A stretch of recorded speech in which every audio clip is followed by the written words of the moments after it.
저는 오늘 말씀의 제목을 말도 안 되는 고난조차 감사라는 제목을 함께 은혜 나누기 원합니다. 제가 어제 오늘 민수기 말씀을 꾸준히 계속 보는데 왜 그렇게 민수기에는 원망이라는 단어들이 많이 나오는지 모르겠더라고요. 원망. 하나님의 자녀들이 하나님을 원망, 모세를 원망하는 그런 내용들이 참으로 많았습니다. 그러면서 이렇게 생각이 든 거예요. 우리가 하나님 아버지도 원망하는데 하물며 자녀들이 부모를 원망하는 거 당연하지 이렇게 받아들이면 우리 마음이 편할 것 같아요. 그렇게 좋은 것들을 다 주었습니다. 구름 기둥 불 기둥 보내주시고 만나 내리시고 고기 먹고 싶다 할 때 고기 대주고 물 먹고 싶다 물 주고 병들서 병 고쳐주고 했는데도 불구하고 하나님의 백성들이 쉼없이 원망하는 거예요. 지난주 설교도 결국 원망 아니었습니까? 가장 좋은 것 줌에도 불구하고 원망하는 것. 그러니까 여러분 자녀들이 원망의 말을 할 때에 그냥 당연시 여기면서 그냥 스펀지처럼 흡수해 버리시기 바랍니다. 또 때로는 그럴 리야 없겠지만 남편들이 아내를 원망하는 그런 말들 가끔 할 때가 혹시 있다면 그때도 아이고 저 철없는 남편 그래 원망하는 것이 당연하지 하면서 그냥 풍성하게 받아주시면 그것이 오히려 은혜가 되고 덕이 되는 줄 믿습니다. 맞장구 치지 마시고. 우리는 맞장구 치기 쉽거든요. 근데 성경 어디를 보아도요, 물론 그런 곳이 있을지도 모르겠지만 모세가 백성들이 원망한다고 그 백성들과 맞닥뜨려 싸우지 않더라고요. 싸우지 않아요. 하나님은 안 그러기도 했는데 하나님 백성들이 원망하면 바로 징계 내리시기도 했는데 아버지 이끌었던 리더 모세는 백성들이 원망할 때마다 한 가지를 가장 많이 한 것 같아요. 입을 그냥 꾹 다물고 있더라고요. 입을 꾹 다물고 있어요. 그러니 이제 막 옆에서 막 그럴 거 아니에요. 부인들도 그렇게 많이 할 것 같아요. 왜 말 안 해? 말해봐 하는데도 그냥 입을 꾹 다물고 있는 거예요. 그게 좋은지 나쁜지 잘 모르겠습니다만은 이거 옳다 그러다 말하지 않겠습니다만은 입을 꾹 다물고 있으니까 모세를 원망할 때에 그건 하나님과의 문제 때문에 원망하는 거지 모세가 싫어서 그런 게 아니었거든요. 그게 어떻게 돼요? 하나님이 문제를 해결해 주시더라고요. 가정사에서도 하나님 그렇게 여러분의 문제마다 개입해 주시고 하나님께서 자녀들과의 관계도 좋게 풀어내는 은혜가 있게 되기 원하고 부부관계 속에서도 선하게 풀어가시는 하나님 은혜가 있기를 원합니다. 그래서 하나님 앞에 자녀와의 관계 속에서도 또 남편과 아내의 관계 속에서도 화평의 제물이 되는 그런 은혜가 있기 원합니다. 흔히 말하는 화목제물이 바로 그거거든요.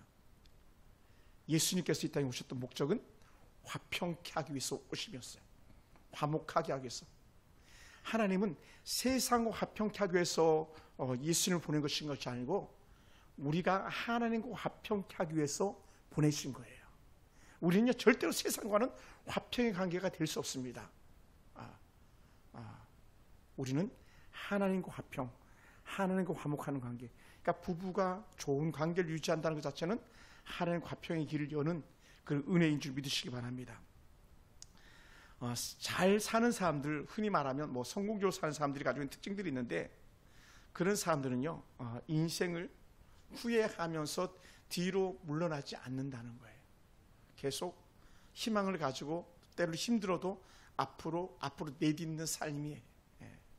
그래서 어떤 일이 있어도 앞으로 나가지 뒤로 물러나면서 털썩 주저앉아 있지 않다는 겁니다.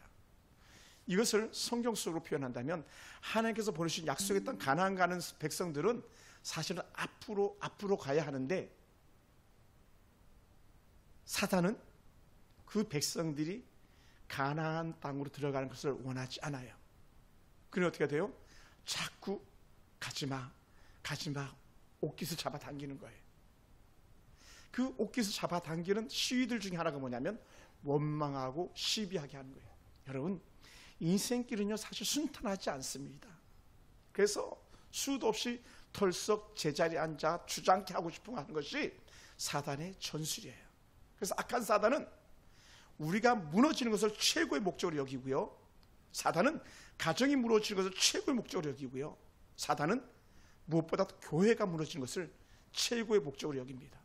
더 나아가 사단은 자유민주 국가가 무너지게 하는 것이 그들의 최고의 목적입니다. 그래서 어떻게 하기를 원해요? 저 중국처럼, 저 북한처럼, 저 쿠바처럼 다 종의 신분을 갖기를 원하는 그런 사단의 악한 음모가 있습니다. 그러니 우리 개개인이 무너지기를 원하는 악한 사단의 꾀가 뭡니까? 우리나라에서요, 최근에 데이터라고 그래요, 15,400명이 한 해에 자살한다는 거예요. 와, 15,400명이에요. 이건요 어마어마한 수치인 거예요. 15,400명이 무너지잖아요. 그러면 15,400 가정이 무너지는 것이기 어마어마한 데이터인 거죠. 그런데 여러분, 하나님을 바라보는 사람들은 힘에 겹지만 주저앉을 사람들이 아니라 벌떡 자리에서 일어나야 될 사람들인 줄 믿습니다. 그래서 나의 등 대서 나를 도우시는 주, 이 찬양이 그래서 우리의 큰 의미가 있는 찬양이 아닐까 생각됩니다. 그래서 모세와 아론과 함께하는 그 백성들은 무려 400년이나 종살이하던 그 민족을 이끌고 가장 멋진 땅, 약속의 땅 가나안이라는 곳을 향해서 가는데 사단은 어떻게 돼요? 자꾸 뒤에서 잡아당기는 거예요. 어디서부터? 애굽에서부터. 이 백성들이 가나안 땅을 향해서 가는 목적은요, 잘 먹고 잘 살기 위함이 아니었었어요. 하나님께 모세를 애굽으로 보내가지고 이스라엘 백성들, 내 백성을 꺼내라 이렇게 했던 목적은 하나님과의 관계를 회복하기 위함이었었고요, 하나님을 더 잘 섬기기 위함이었고, 또 그 성경적으로 표현하면 온전한 제사, 온전한 예배를 드리게 하기 위함이라는 거예요. 근데 어떻게 돼요? 사단은요, 한 번도 된다 그랬다 안 되고, 두 번도 된다 그랬다 안 되고, 세 번도 된다 그랬다 안 되고, 네 번, 다섯 번, 여섯 번, 일곱 번, 여덟 번, 아홉 번, 우리 10번에 이르기까지 그들을 애굽에서 내보내지 않잖아요. 다른 말로 하면 이거예요. 그들을 애굽에서 내보내지 않는 악한 사단의 음모는 뭡니까? 너희들은 예배자가 돼서는 안 돼, 너희들은 하나님을 섬기서는 안 돼. 이것이 그들의 논리 속에 있는 거예요. 그래서 마지막 10가지 재앙, 장자가 죽어나갈 때 그제서야 아이쿠 하면서 그 백성들 애굽에서 내보내주지 못합니까? 또 길을 막아야 되잖아요. 그러다 보니까 시도 없이 바로와 그 군대가 그 200만 대군을 뒤쫓아와서 그들이 제사 드리는 것, 그들이 예배 드리는 것을 방해하려고 하잖아요. 그러다가 어떻게 돼? 그들은 다 홍해에 잠기게 된 그런 역사가 일어나는 것이죠. 사랑하는 성도 여러분, 오늘까지 신앙생활 함에도 불구하고요, 우리가 하나님 앞에서 뜻을 정하고 달려가려고 하는데 자꾸 뒤에서 끌고 있다면 우리는 단호하게 내리쳐야 될 줄 믿습니다. 세상의 잘못된 철학과 잘못된 속임수에 넘어가지 마시고, 잘못된 쾌락에 넘어가지 마시고, 우리는 하나님을 섬기는 백성이다라고 하는 영적인 자부심을 가지고 지속적으로 앞으로 달려가는 그런 성공적인 저와 여러분이 되기를 주님으로 축원합니다. 할렐루야. 여러분, 거침없이 전진을 하지만 계속적으로 장애물로 나타나게 되어 있습니다. 뒤에서 바로의 군대가 쫓아오는 것도 두려움이었었고요, 앞에 홍해가 놓여있는 것도 두려움이었었고 장애물이었는데 어떻게 돼요? 진정으로 예배자를 살기 원하는 사람들에게 하나님께서 길을 여시는 분이라는 거예요. 할렐루야. 길을 열어요. 저는 그것을 군에서 가장 많이 경험했던 사람 중 한 사람입니다. 저는 우리 동기들이 예배드리지 못할 때도 하나님께서는 제게는 예배드릴 수 있도록 길을 항상 열으셨어요. 어떤 검열이 있을 때도, 야 시마사 너는 빨리 가서 교회 가서 예배드려, 사람들이 교회를 이렇게 보내주셨어요. 그게 얼마나 귀한 은혜였는지 몰라요. 다른 사람들은 교회 갔다 왔다고 막 두들겨 맞을 때에 저는 그런 것들을 다 막아주시기도 하시더라고요. 안 맞았다는 것이 자랑이 아니라 하나님께서 길을 열어주시더라고요. 저는 여러분의 삶 가운데, 여러분의 가족들의 삶 가운데 하나님의 은혜가 깊이 개입되어져서 가나안 왜 들어가야 돼? 천국에 왜 가야 돼? 이유는 하나, 하나님과 함께하기 위한 그 목적이 되어지길 원합니다. 여러분, 설교를 준비하다 보니 이런 글들이 있었어요. 매년 4월 1일 만우절인데 거짓말해도 유효하게 여겨주는, 그렇게 웃어주는 그런 날이에요. 만우절에 사람들이 질문했더니 이런 질문을 했어요.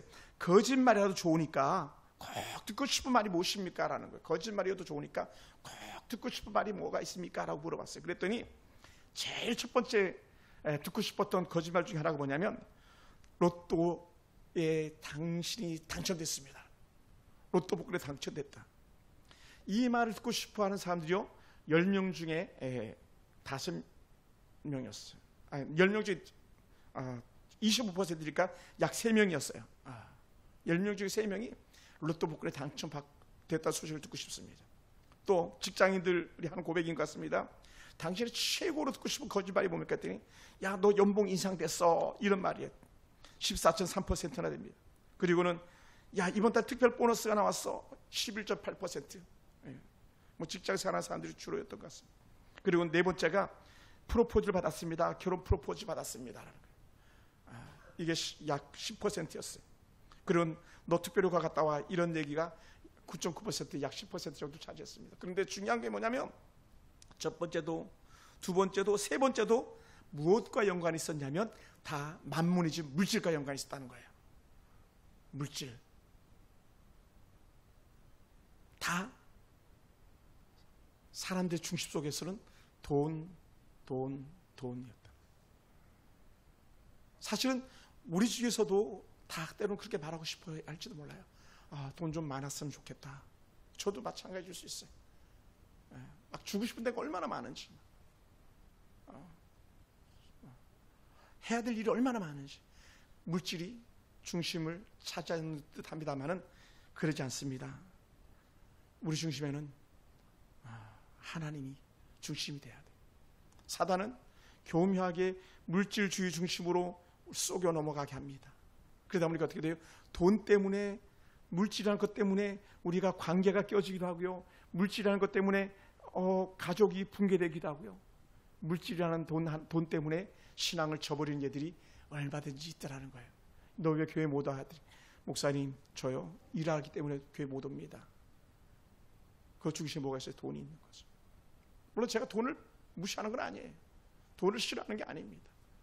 그런데 사단은 교묘하게 물질주의를 포장해가지고 우리의 신앙을 뺏어가려고 한다는 거예요. 오늘 우리가 참 귀한 것이 돈이긴 하지만, 그러나 돈보다 하나님이라고 고백할 수 있는 신앙이 우리 가운데 있어지길 주의로 축원합니다. 할렐루야. 그래서 이스라엘 백성들이 가나안을 가는 목적은요, 젖과 꿀이 흐르는 땅이라고 고백했지만 사실 그곳에서 뭐가 있어요? 그곳에 하나님을 섬기는 진정 섬김이 있다는 거예요. 그래서 이스라엘 백성들은 광야를 향해서 가야 됐고, 광야를 지나서 가나안 땅에 들어가야 했던 참된 목적이 있었던 것이죠. 사랑하는 성도 여러분, 우리가 읽은 출애굽기 15장 20절부터 26절은요, 이스라엘 백성이 홍해를 건너서 구원받은 후 광야로 들어가면서 겪는 첫 번째 시험이었었어요. 여러분, 이스라엘 백성들이 사흘 동안 수르라는 광야를 지나는데 물을 먹지 못했다는 거예요. 물을 너무 소중하잖아요. 사람들이 물보다 더 소중하게 어디 있겠냐고 할 만큼 물은 가장 중심을 차지하고 있는 거거든요. 세상에 처음 시장이 뭐였겠는가 했을 때 철학자들이 이렇게 고백했어요. 물이었다라고. 탈레스라는 철학자는 그렇게 말했어요. 물. 그래서 물활론이라는 그런 이론이 생겨나게 됐습니다. 생명은 물이다. 그러니 3일 동안 물을 먹지 못했으니 얼마나 힘이 들었겠습니까? 여러분, 우리 하룻밤만 자고 일어나도 입이 썩어서 물을 찾는데 물을 3일 길이 그랬습니다. 그러니 3일 동안 그렇게 길을 가면서 그들은 모세에게 불평하기 시작했었고, 모세는 하나님께 부르짖기 시작했던 내용들이 오늘 우리가 읽은 본문입니다. 마침 그때 하나님은 모세에게 응답하십니다. 나무를 가리키면서 그 나무를 꺾어다가 물에다 던져라. 그래서 던졌더니 쓴물이 단물로 변한 아주 기적적 역사가 나타납니다. 출애굽한 후에 두 번째 기적이 바로 이 마라의 쓴물 사건입니다. 여러분, 불과 3일 전이에요. 불과 3일 전. 그들이 지금 그렇게 원망하고 있는데 불과 3일 전에 그들은요 하나님이 하신 위대한 일을 바라보면서 막 너무 좋아가지고 춤을 추듯이 띠을 뛰듯이 노래했던 사람들입니다. 누구와 함께? 첫 번째는 모세와 함께, 두 번째는 미리암, 모세의 누나 미리암과 함께 노래했던 사람들이에요.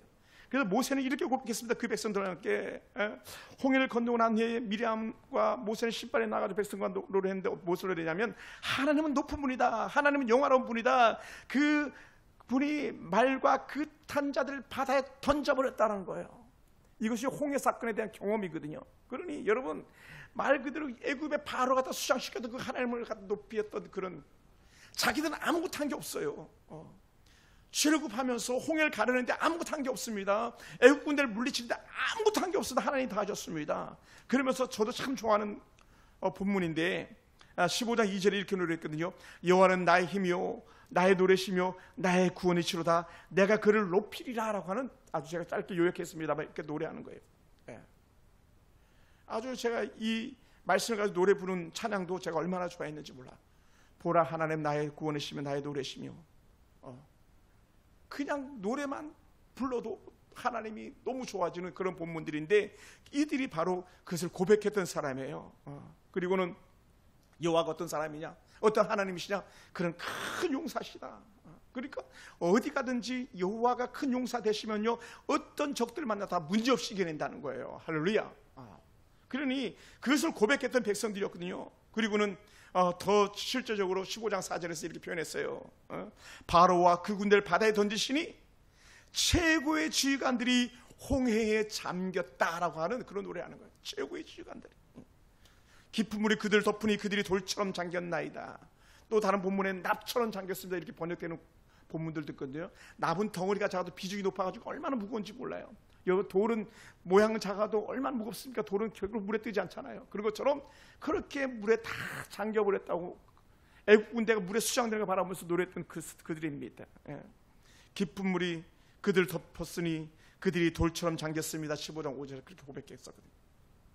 그러니 이런 상황을 갖다가 그 광야에 있는 나라들과 가나안에 있는 그 여러 족속들이 소식을 다 들은 거예요. 그걸 갖다가 다시 이렇게 노래합니다.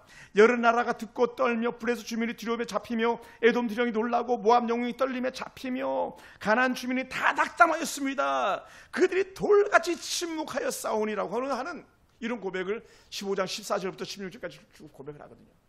어떤 하나님이냐, 그 누구도 감히 이겨낼 수 없는 그런 하나님이다라는 고백을 담대하게 하고 있어요. 언제요? 불과 3일 전에. 그리고는 여호와께서 자기들 다스린다고 고백했거든요. 여호와께서 영원 무궁하도록 다스리시는도다 하면서 15장 18절에 그렇게 아름다운 노래를 마무리하고 그 노래를 뒤이어서 미리암이 19절부터 21절까지 다시 노래하는 내용들이 우리가 읽은 바로 전 문맥의 내용들입니다.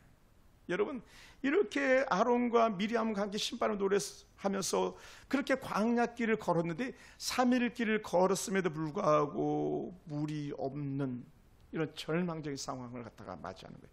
여러분 그러면서 우리 꼭 기억해야 될 것이 하나가 있다면 저는 이렇게 고백하고 싶습니다. 우리가 신앙생활함에도 불구하고 때로는 고난이 찾아올 수 있다는 거예요. 아멘. 예수 믿는데 예수 믿으면 다 잘 돼야 되는 거 아니야? 이렇게 말할 수도 있어요. 그렇지 않은 경우도 있더라는 거예요. 그 이유는 두 가지입니다. 하나는 하나님의 특별한 계획에 의해서 한 거고요. 또 다른 하나는 우리 영적 부재 혹은 때로는 우리 죄로 인한 것이라는 거죠. 그걸 우리의 흔히 실수 이렇게 표현해야 될지 모르겠습니다. 죄라 그러면 좀 듣기 어색할 수도 있으니까 우리들의 잘못된 행동들 그런 것들로 인해서 고난이 오는 경우가 있겠죠. 이들은 그렇게 하늘을 높였던 그들이 원망 병일에 또 다시 사로잡히고 말았습니다. 홍해에서도 그랬잖아요. 홍해 앞에서 막 모세를 원망했는데 지금 또 다시 모세를 원망하고 하나님을 원망하기 시작하는 거예요. 만약 여러분이라면 어떻겠습니까? 3일 길을 갔는데 아무것도 없어요. 나는 예수를 더 잘 믿는데 고통은 점점 더 커져. 얼마나 힘이 없겠습니까? 제가 얼마 전에 장례를 치렀던 한 가정은 목사님 우리 아빠가 암에 걸렸는데요, 목사님 우리 아빠 살려주세요 그러지 않은 것이 한편으로 감사하더라고요. 대부분의 사람들은 그 암에 걸리면 목사님 나 안 죽게 해주세요, 목사님 우리 아빠 살려주세요, 목사님 우리 남편 좀 살려주세요, 우리 엄마 살려주세요 이렇게 나가지 목사님, 우리 아빠 천국에 편안히 가도록 위해서 기도해 주세요 하는 경우가 드물었어요. 왜냐하면 여러분 저 똑바로 앉아있는 그런 사람들이거든요. 같이 예배 드릴 수 있는 그런 사람이었거든요. 그러니 돌이켜보면 그 권사님, 그 딸들 집사님은 정말 믿음이 대단하다고 그렇게 여길 수 있을 만한 그런 사람들입니다. 여러분, 다른 말로 하면요, 하나님을 원망하지 않더라는 것이죠. 하나님. 사랑하는 성도 여러분, 이스라엘 백성들을 인도하시는 분은 전능하신 우리 하나님입니다. 하나님 지저 이스라엘 백성들을 정확하게 인도하시는 그런 분입니다.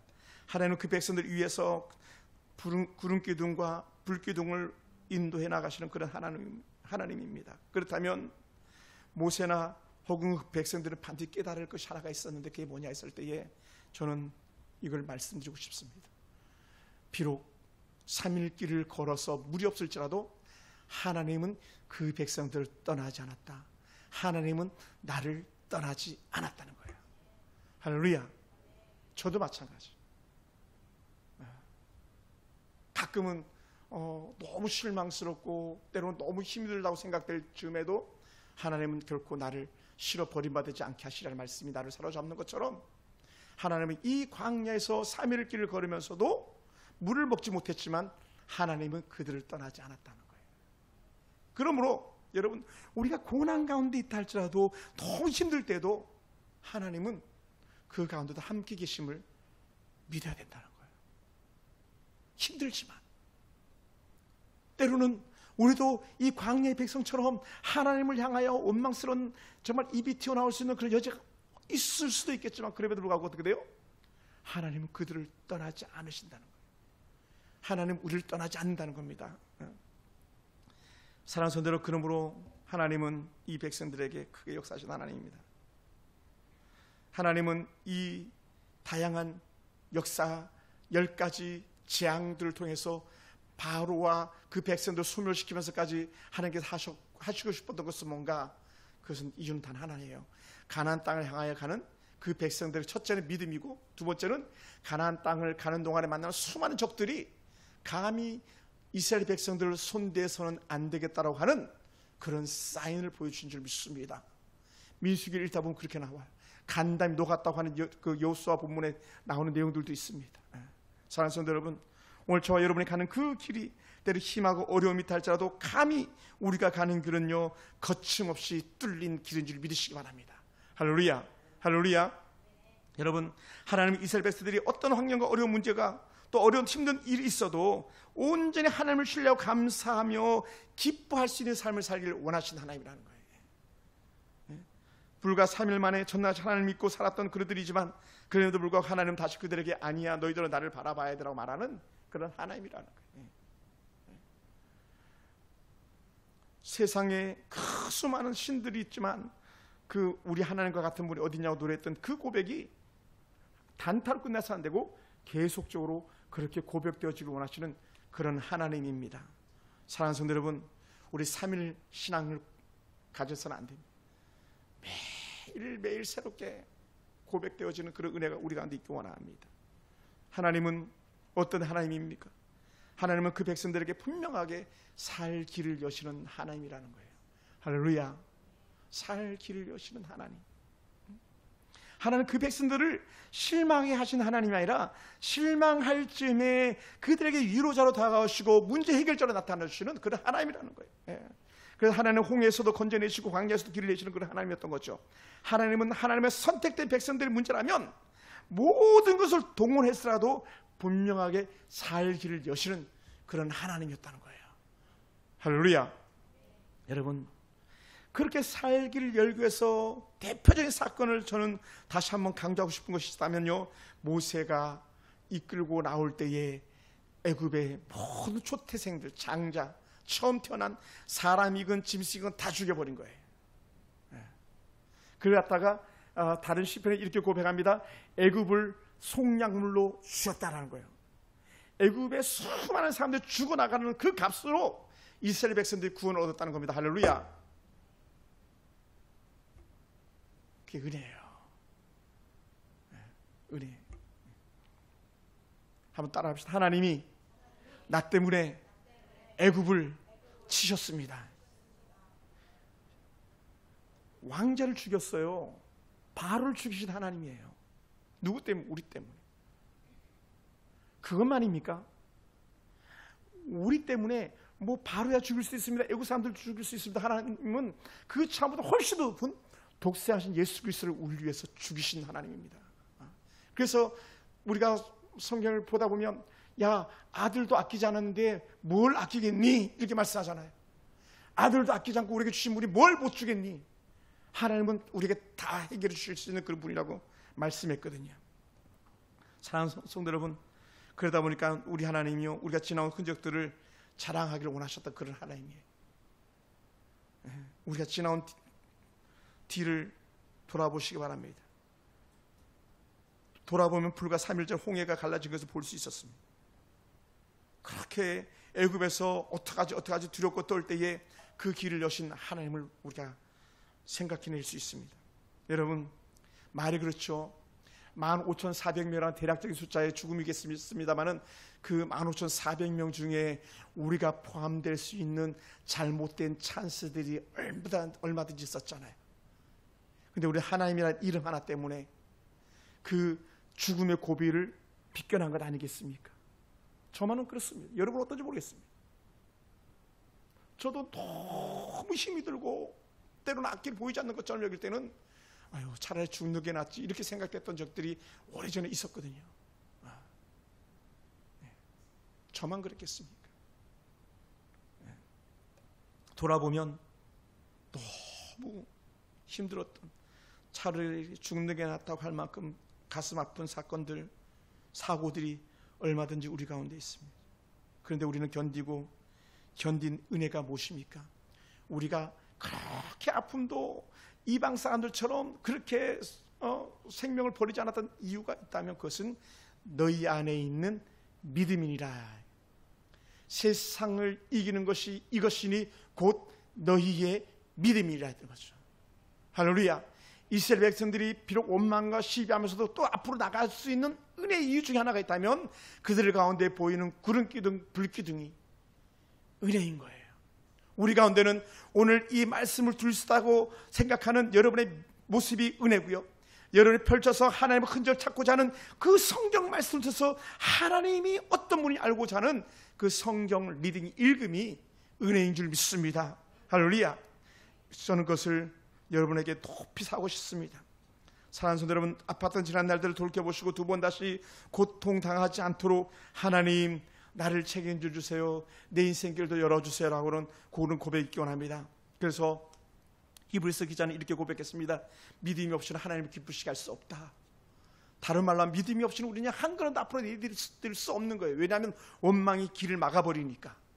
원망은 길을 막는 거거든요. 근데 믿음이 있으면요, 원망을 뛰어넘어가는 은혜가 있는 줄 믿습니다. 할렐루야. 원망을 뛰어넘어요. 우리는 하나님 향한 믿음이 강해질수록요, 하나님을 더 기뻐할 수 있습니다. 믿음이 없이는 하나님 기쁘시게 할 수가 없다고 했는데, 믿음이 있으면요, 세상의 모든 환경을 뛰어넘어가는 강력한 영적인 에너지가 나오는 거예요. 그러니 불만족스러운 자녀들을 봐도, 불만족스러운 남편이나 아내를 봐도 우리는 만족스러울 수 있는 거예요. 때로는 불만족스러운 교회를 봐도 하나님을 향한 믿음만 있으면 우리는 넉넉히 이겨내는 그런 은혜가 우리 가운데 있는 줄 믿습니다. 할렐루야.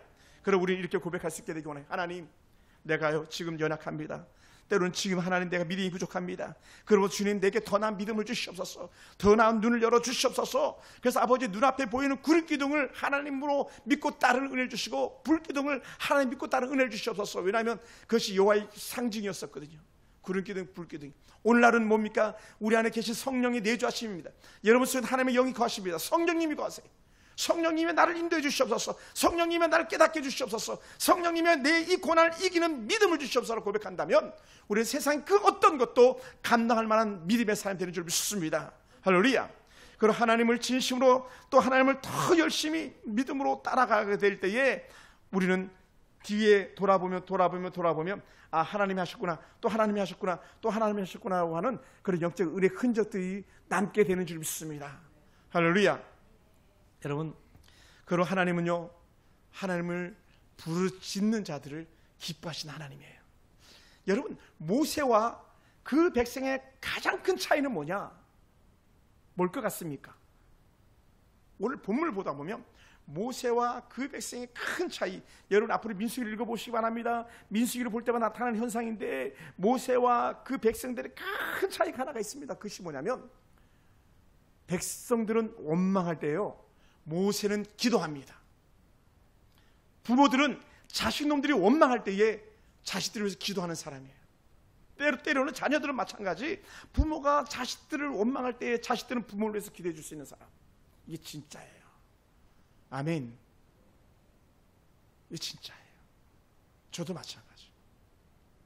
만약에 혹시 그럴 일이 없겠지만 제가 만약 여러분을 원망한다면 여러분 저를 위해서 기도해 주신 거예요. 독일하게 때로는 여러분이 힘에 겨워서 원망하고 시비할 때에 저는 여러분을 위해서 기도하는 거죠. 그것이 모세가 해야 될 역할이었었거든요. 그러니까 보세요. 당장 모세가 뭐합니까? 백성들이 막 무엇을 마실까 원망할 때 24절 보세요. 백성이 모세에게 원망하여 이르되 우리가 무엇을 마실까 막 원망이 막 생명을 가져 아상을 막 그렇게 위기에 처해 있습니다. 그때에 모세의 반응은 간단합니다. 25절 모세가 여호와께 부르짖었더니, 같이 안 싸웠어요. 같이 원망한다고 대들지 않았어요. 모세가 하나님을 향해서 부르짖었다는 거예요. 한번 따라합시다. 부모는 자녀들을 위해서 부르짖는 사람이다. 아내는 남편을 위해서 부르짖는 사람이다. 우리 두 딸들은 부모를 위해서 부르짖는 자녀다. 이 영적 툴, 원리예요. 원리. 신앙의 구구단, 원망을 듣고 있느냐? 기도하라. 같이 원망에 싸잡혀서 다투지 말고 분쟁하지 말고 기도해라. 해결자는 하나님이시다. 그러니 하나님께 즉시 나타내 보이시잖아요. 뭐라고요? 여호와께서 그에게 한 나무를 가리키시니 그가 물에 던지니 물이 달게 되었더라라는 거예요. 그러니까 여러분, 목사님 응답이 없어요. 기도에도 응답이 없어요. 이렇게 말할 수도 있겠습니다만은, 그럼 어떻게 돼요? 기도는 반드시 응답이 있다라는 거예요. 할렐루야. 기도는 반드시 응답이 있다. 부르짖는 자에게는 반드시 응답이 있다. 응답이 있다. 지금 우리 중에 누가 여러 가지로 두려움이나 또 때로는 미래에 대해서 낙담하고 좌절하는 사람이 있겠습니까? 잘못된 사상과 철학에 속지 마시기 바랍니다. 잘못된 그 문화에 동요돼서 같이 싸잡혀서 원망과 시비 속에 살지 말기 바랍니다. 우리는 반드시 오늘 이 아름다운 은혜의 말씀을 가지고 우리 마음속에 기억해야 될 것이 있습니다. 내가 하나님께 나아가리라. 하나님께 나아가면 내게 응답하시는 하나님이다. 내게 길을 여시는 하나님, 내게 살 길을 여시는 하나님이다.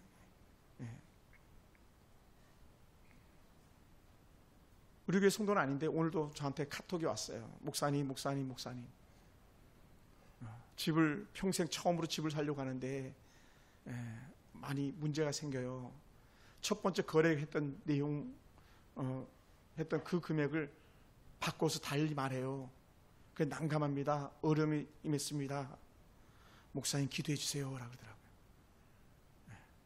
집을 사는데 기도해 주세요. 목사님 기도해 주세요. 살다 보면 잘못된 꼬이는 현상이 있을 수 있어요. 우리의 계획과 우리의 가는 걸음이 때로는 달라질 수 있어요. 가다 보면 때로는 넘어질 때도 있고요. 생각지 못해도 장애물을 만날 때도 있어요. 그러나 그때도 우리는 어떻게 돼요? 거기서 털썩 주저앉을 것이 아니라 그럼에도 불구하고 다시 볼 때 일어나 하나님 앞으로 달려나가는, 문제 앞으로 달려나가는 그러한 은혜가 우리 가운데 있기를 원합니다. 그래서 하나님이 정말 기뻐하는 믿음, 저와 여러분의 믿음 되길 주님으로 축원합니다.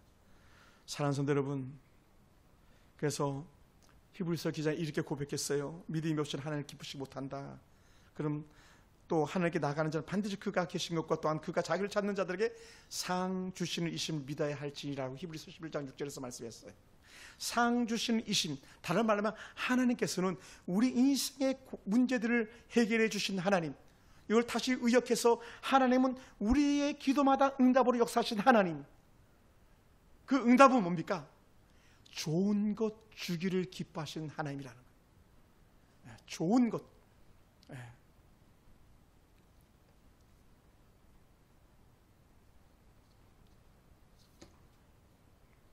여러분, 때로 우리도 살면서 마라처럼 고통의 현실을 만날 때가 있을 수 있습니다.